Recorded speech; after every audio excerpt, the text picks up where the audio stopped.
नमस्कार आंगनबाड़ी बहनों, स्वागत है फिर से एक नए वीडियो में। आज हम बात करेंगे महिला बाल विकास मंत्री स्मृति ईरानी जी के बारे में, जो कि कुछ महीनों पहले स्मृति ईरानी जी ने कहा था कि आंगनबाड़ी सेविका सिर्फ 1 घंटा काम करती हैं, लेकिन आज एक इंटरव्यू में बाल विकास परियोजना के बारे में भी, आंगनबाड़ी के बारे में भी बहुत ही विस्तार रूप से बता रही हैं इंटरव्यू में। तो इस इंटरव्यू को आप देखिए और सुनिए।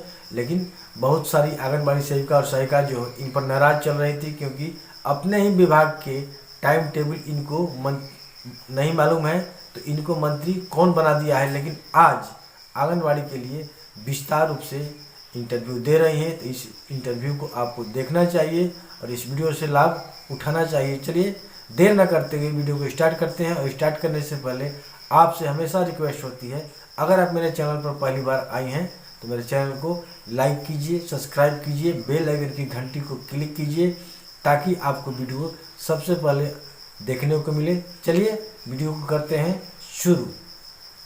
आंगनवाड़ियों को विशेष सारे रूल्स रिलैक्स करके, क्योंकि आंगनवाड़ी बनता है तो उसके आसपास में आबादी कितनी है उसके हिसाब से आंगनवाड़ी चिन्हित होता है।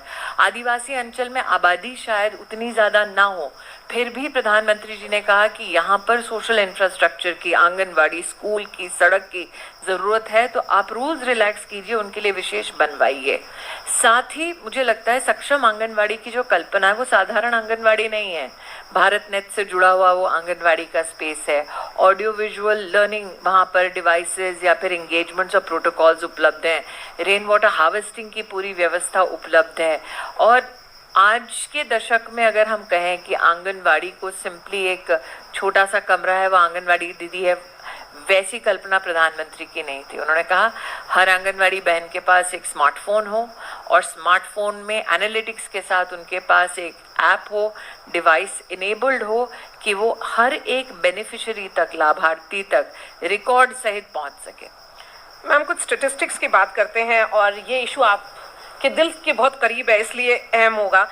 India has nearly 14 lakh anganwadis and over 9 crore beneficiaries, of which 8 crore are children. 10 crore beneficiaries, of which 7.5 crores of women are children under the age of 6. How have you reimagined Anganwadis? And my question is also, how was this institution, because this is an institution which your ministry has created, what was it before 2014 and what has changed after 2014? See, the idea of Anganwadi is something that germinated in our country in the 1970s, but it was in a very abysmal condition. One of the officers who's seated here today, in fact, under his leadership, along with our former, just retired, former additional secretary Aditi, for the first time there was a different budget head given for water.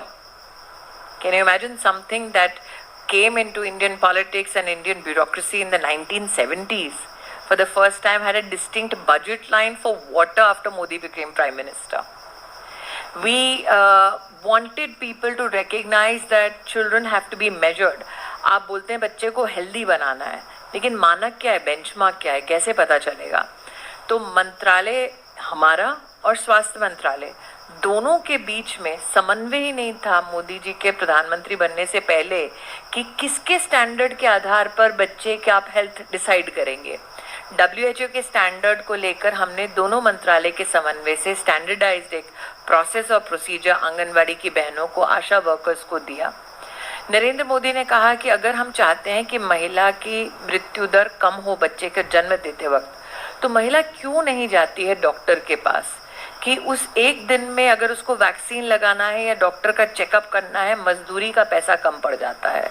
तो नरेंद्र भाई ने कहा ऐसा करते हैं कि ऐसी गर्भवती बहनों के लिए आप उनके बैंक में कैश ट्रांसफ़र करवाओ। तो प्रधानमंत्री मातृवंदना योजना शुरू हुई। 5,000 रुपये सीधा बैंक के खाते में 2 किस्तों में जाता है। प्रधानमंत्री जी ने कहा कि ये पहले बच्चे के लिए जा रहा है, अगर दूसरी बेटी हो तो 6,000 रुपये दो, ताकि महिला अगर गर्भवती है तो वो जाए, वैक्सीनेशंस पाए, डॉक्टर का चेकअप पाए। और एक बार एक मेंटल फ्रेमवर्क हो जाता है कि इस अस्पताल में जा रहे हैं, तो डॉक्टर्स और वहाँ पर जो मेडिकल पर्सनल फील्ड वर्कर्स हैं वो महिला को प्रोत्साहित करते हैं कि आप घर पे बच्चे को जन्म ना देना, अगर कुछ हो गया तो फिर कम से कम डॉक्टर की सुविधा आपको अस्पताल में मिलेगी। तो वो इंस्टीट्यूशनल डिलीवरी आपकी बढ़ने लगी, महिला की मौत बच्चे को जन्म देते हुए ये परसेंटेज आपका घटने लगा। अब बच्चा अगर अस्पताल की परिधि में जन्म लेता है, बच्चे को जन्म के वक्त अगर कोई तकलीफ है तो आपके पास मेडिकल इंफ्रास्ट्रक्चर उपलब्ध है उस बच्चे की देखभाल करने के लिए। व्यवस्था प्रधानमंत्री जी ने कहा कि अगर आज मुझे पता करना है किसी जिले में, किसी ब्लॉक में, किसी गांव में बच्चा बीमार है कि नहीं, कैसे पता करेंगे? तो प्रधानमंत्री जी ने पोषण अभियान को एक नेशनल फ्लैगशिप स्कीम बनाया। हमारे देश के इतिहास में कभी भी, आप कह रही मेरे मंत्रालय का ये काम है, हम 18 मंत्रालयों का समन्वय करते हैं। 18 मिनिस्ट्रीज कोलैबोरेट अंडर द पोषण अभियान, which means 18 ministries includes ministry of agriculture. अब कोई सोचेगा कि आंगनवाड़ी में एग्रीकल्चर का क्या काम है। हमने पोषण वाटिका बनवाई, देश भर में 2 लाख से ज्यादा पोषण वाटिका बनाई, जिसमें हमने कहा कृषि विज्ञान केंद्र कहीं चल रहा है उसके कृषि विशेषज्ञ को बुलाओ, वहाँ की जो टोपोग्राफी है उसके हिसाब से स्थानीय कौन सी वेजिटेबल्स उग सकती हैं जो आंगनवाड़ी की बहनें बच्चों को वहाँ खिला सकती हैं। तो देयर हैज बीन, कहते हैं ना, God is in details, and the Prime Minister finds God in that detail almost in every project that he undertakes. It's also about early learning centers. Yes. पोषण भी, पढ़ाई भी। मेरा ये सौभाग्य रहा कि मेरे पास शिक्षा मंत्रालय की जिम्मेदारी रही 14 में, जब प्रधानमंत्री जी को प्रधान सेवक बनने का मौका मिला था, और हमने 30 साल के अंतराल के बाद देश की नई शिक्षा नीति का ड्राफ्ट जो है वो हमने शुरू किया था। प्रधानमंत्री जी ने तब कहा कि हम ऐसा क्यों करते हैं कि जो बच्चे के पहले 6 साल हैं उसको तवज्जो नहीं देते। स्कूल में आया बच्चा तब सब भाग रहे रेस में कि बच्चे को पढ़ाई कैसे करानी है। क्या हम लर्निंग थ्रू एक्टिविटी या फन ये बच्चे के जीवन का हिस्सा बना सकते हैं? मारिया जी, अगर आप सेंसस का आंकड़ा देखें तो लगभग 11 करोड़ 30 लाख बच्चों में से 8 करोड़ बच्चे आंगनवाड़ी की परिधि में बढ़कर फिर शैक्षिक संस्थान में जाते हैं, एकेडमिक इंस्टीट्यूशन में जाते हैं। तो जो नेशनल एजुकेशन पॉलिसी का अर्ली चाइल्डहुड लर्निंग का जो एक्सपीरियंस है वो हम इन बच्चों को देते हैं, लेकिन ये नहीं कि किताबों का ढेर लगा देते हैं। खिलौनों के माध्यम से, ऑडियो विजुअल के माध्यम से, गीत संगीत के माध्यम से इसको हम बढ़ावा देते हैं, और एक स्टेट्स के साथ कोलैबोरेट करके, कि ये नहीं कि भारत सरकार ने कह दिया तो आपको यही खिलौना लेना है। हमने हर राज्य से कहा कि आपकी एक सांस्कृतिक धरोहर है बच्चे के लालन पालन में, उसको आप हमारे साथ बांटिए। वो बेस्ट प्रैक्टिसेस हमने देश भर में बांटी, और हर राज्य अपने कल्चरल कॉन्टेक्स्ट में देखते हुए बच्चे को पोषण भी दे रहा है, पढ़ाई भी करा रहा है। और स्मृति जी, आंगनवाड़ी प्रोटोकॉल फॉर दिव्यांग चिल्ड्रन, एक अंडरस्टैंडिंग थी कि उनको स्पेशल नीड्स हैं और उनको स्पेशल सपोर्ट की ज़रूरत है, तो वो प्रोटोकॉल बनाने की ज़रूरत क्या आपने देखा, क्या सोचा कि आपको लगा कि इसका करना ज़रूरी है? देखिए, आप जानती हैं कि दिव्यांग बच्चों के लिए विशेष और दिव्यांग परिवारों के लिए विशेष प्रधानमंत्री जी ने चिंता भी जताई है, लेकिन उनको समर्थन देने का, उनका सामर्थ्य बढ़ाने का प्रधानमंत्री जी ने काम किया है। और उन्हीं की उस सोच से, taking a page out of that particular book of empathy of the prime minister, we decided 1/3 जो दिव्यांगता है, डिसेबिलिटी जिसे आप कहते हैं, वो बचपन में आ जाती है। मैं मारिया जी आपको एक सोशल कॉन्टेक्स्ट इसका देना चाहती हूँ। गरीब परिवार में बहुत कम लोग ऐसे हैं जो बिना झिझके कहते हैं कि मेरा बच्चा दिव्यांग है, उसको सपोर्ट की ज़रूरत है। गरीब परिवार में बच्चा दिव्यांग अगर है, बहुत कम लोकल कम्युनिटीज़ में आप एक एम्पैथी या सपोर्ट सिस्टम जनरेट कर पाते हैं। तो ये प्रोटोकॉल महज एक कागजी हमारी किवायत नहीं है। हमने पहली बार कहा कि बच्चे की स्क्रीनिंग अगर करनी है तो कौन करेगा स्क्रीनिंग? तो चीफ मेडिकल ऑफिसर है, हमारी आशा दीदी हैं, आंगनवाड़ी दीदी हैं।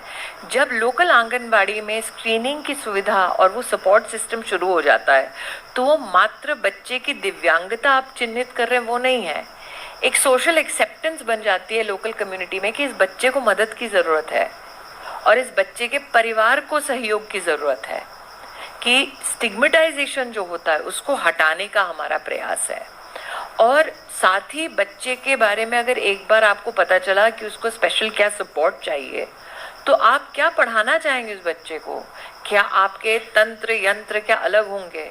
क्या आपका इंटरवेंशन अलग होगा? निश्चित रूप से अलग होगा, क्योंकि दिव्यांगता महज एक तो प्रकार की होती नहीं, आप 21 अगर अलग अलग प्रकार की व्यवस्थाएं आपको करने की जरूरत पड़ती है, तो उन 21 व्यवस्थाओं में से उस बच्चे को वो एक व्यवस्था, can you imagine? This is the government saying the special child is so special that we are willing to reach out to every Anganwadi in this country and say, let us help your child, so that communities realize that these children are the community's responsibility, so that we do away with the stigmatization. Secondly, we have in collaboration